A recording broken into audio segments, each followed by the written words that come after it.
یہ جو جج صاحب ہیں ناصر جاوید رانا صاحب، جنہوں نے عمران خان کو 14 سال قید کی سزا سنائی ہے، یہ کوئی ٹاپ سیکرٹ انفارمیشن نہیں ہے کہ 2004 میں اس وقت کے جو چیف جسٹس آف پاکستان تھے، انہوں نے ایک سو موٹو نوٹس لیا.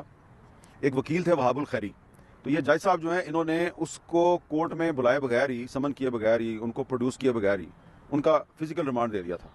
تو وہ ایک بہت قابل احترام وکیل تھے، تو چیف جسٹس نے سو موٹو ایکشن لیا اور اس جج کو بلایا کہ بھئی وہ تو آئے ہی نہیں کورٹ میں، تو تم نے کیسے فزیکل ریمانڈ دے دیا. اس کی ہیئرنگ ہوئی اور اس کے بعد سپریم کورٹ آف پاکستان نے یہ جج ناصر جاوید رانا اس کی جوڈیشل پاورز کو وڈرا کیا اور اس کو unfit for the judicial service declare کیا 2004 میں مشرف کے دور میں.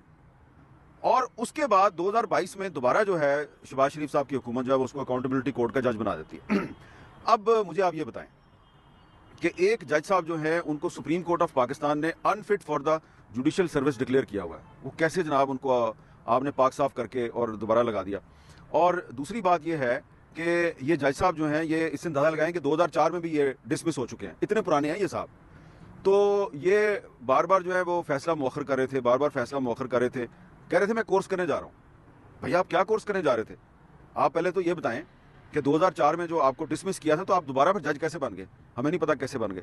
ٹھیک ہے، ان کے بارے میں اس کورٹ آرڈر میں یہ کہا گیا تھا. یہ PLD 2005 میں بھی رپورٹڈ ہے یہ ججمنٹ سپریم کورٹ کی، اور لا اینڈ جسٹس کمیشن کی جو 2004 کی رپورٹ ہے اس میں بھی انصاف کے بارے میں سارا لکھا ہوا ہے. تو جب ایک ایسا جج جس کو سپریم کورٹ نے ڈسمس کیا ہوا ہے، اس کی جوڈیشل پاورز کو وڈرا کیا ہوا ہے، انفٹ فار دا جوڈیشل سروس قرار دیا ہوا ہے، اس سے آپ ایک فارمر پرائم منسٹر جو ہے اس کو کنوکٹ کرواتے ہیں، تو میں کیا کہوں کہ یہ فیئر ٹرائل ہے؟